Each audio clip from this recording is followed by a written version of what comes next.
Okay, students, I'm going to continue with this topic, that is the non-Kshatriyas king. So I have told you that even though during that time, that is from 600 BCE to 600 CE, according to Dharma Shastras and Dharma Sutras, only the Kshatriyas can take the title of the king.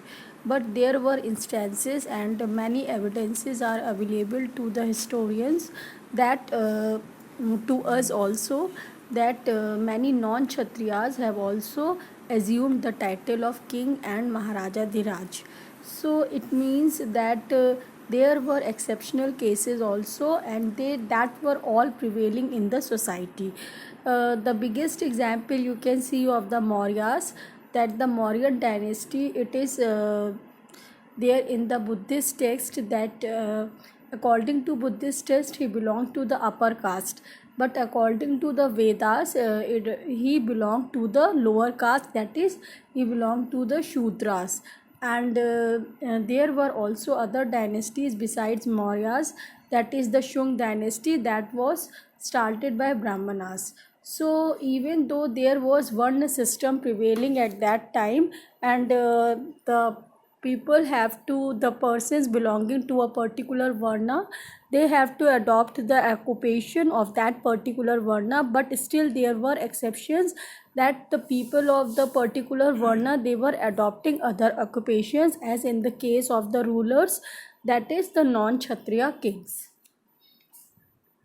So now come to the next page, that is other rulers such as Shakas who came from Central Asia were regarded as Malikshas.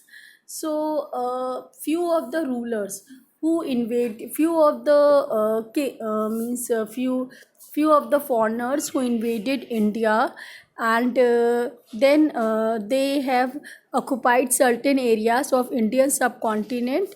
They established their empire over there, and they started ruling over there. So these foreign invaders who did not belong to India and who have no knowledge of the Vedas, they were considered as Malikshas. Maliksh means who are ignorant about the Vedas, or who are not having any knowledge about the Vedas or the Varna system, and they were also not means following the Vedas, and they were not knowing the Sanskrit language. So these are foreign invaders who have invaded India and occupied certain parts of India and established their empire. These Malikshas were also non-Kshatriya kings because they were not following the Varna system that is there in the Vedas.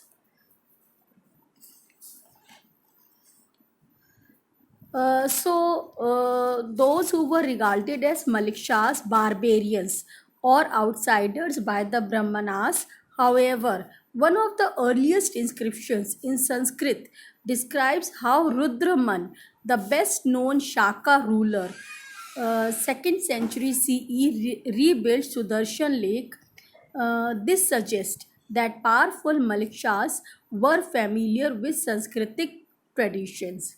But there were instances that even those who are the who belong to the means who were outsiders, and those who were foreigners, means who have invaded India, the foreign invaders, and settled down in India, established their empire. The ruler or these foreign rulers, they have also adopted some of the Sanskrit culture or the Vedic culture that is prevailing in the Indian subcontinent. And the greatest example you can see is of Rudraman, who have rebuilt the Sudarshan Lake, and he was a great scholar, or you can say he was having much knowledge of Sanskrit, and he has adopted many Sanskrit practices. But these Shakya rulers, they did not belong to India, and so they were also regarded as Maliksh, and but they tried to adopt the language as well as the Vedic culture traditions that were prevailing there in India at that time. It is also interesting that the best known ruler of the Satvahana dynasty, Gautami Putta Sri Satakarni, claimed to be both a unique Brahmin, a Brahmana, and a destroyer of the pride of Kshatriyas. And next is the interesting evidence we come to know is about the Satvahana ruler who were non-Kshatriya kings, and they belong to the Brahmin clan. So these and the greatest of them is Gautam Putta Sri Satakarni, who claimed himself to be a unique Brahmin and a destroyer of the Kshatriyas. He also claimed to have ensured that there are no intermarriage amongst member of the four varnas. But he also, besides, he was an exception because even though he was not Kshatriya, he claimed himself to be a Brahmin. But still, he was a king and he ruled over such a big empire. But he also followed some of the rigid you can say rigid means traditions of the Varna system, that is the intercaste marriages. So he was totally against the intercaste marriages, and he also wanted that marriages should only be done in the particular varnas to which a person belongs. Okay.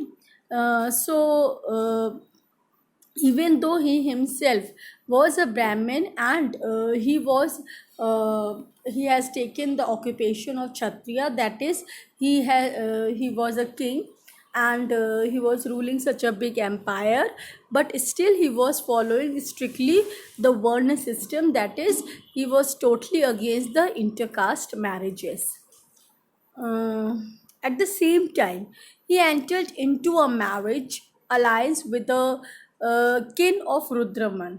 But then again, the thing that he was means following strictly of Varna system, that is intercaste marriages should not be there, but he himself did an intercaste marriage.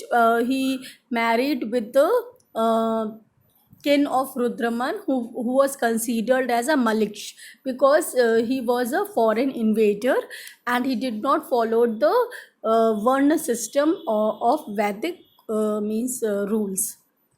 As you can see from this example, integration within the framework of caste was often a complicated process.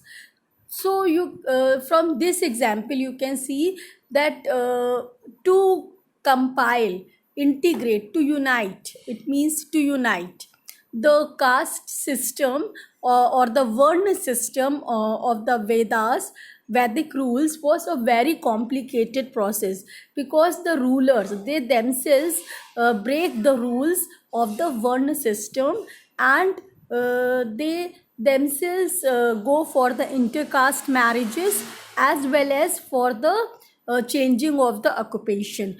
But it was only confined for the rulers or the powerful man, or the, you can say, rich person, because the poor persons, they were means forced to strictly follow the customs of the Varna system or the society that was fixed by the Dharma Shastras or the Dharma Sutras of the Sanskritist text.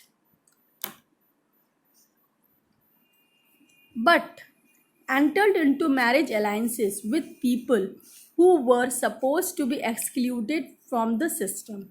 So here I have told you that the greatest example was the Satvana ruler, who considered himself as the Brahmin, but he was have the means he followed or he adopted the occupation of Kshatriya, that is to rule the kingdom.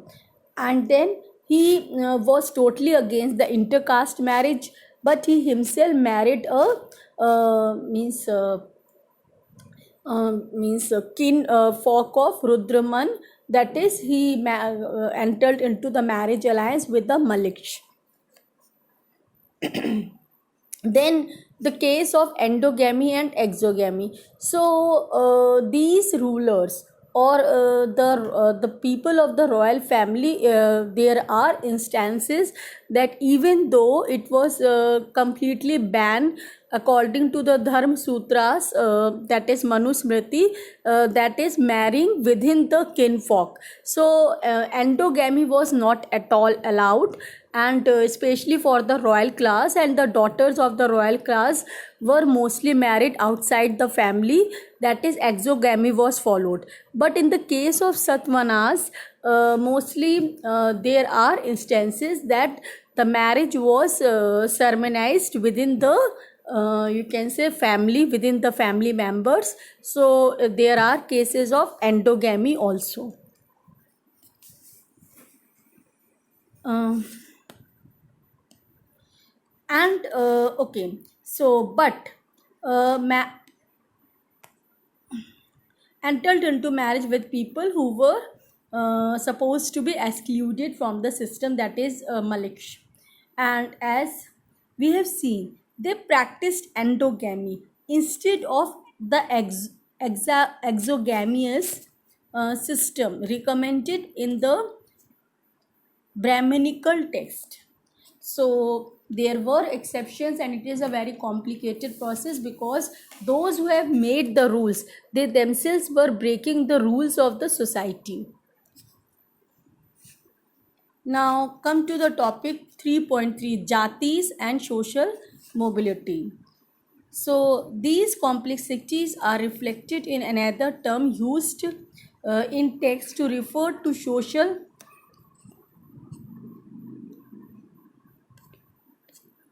Just a minute.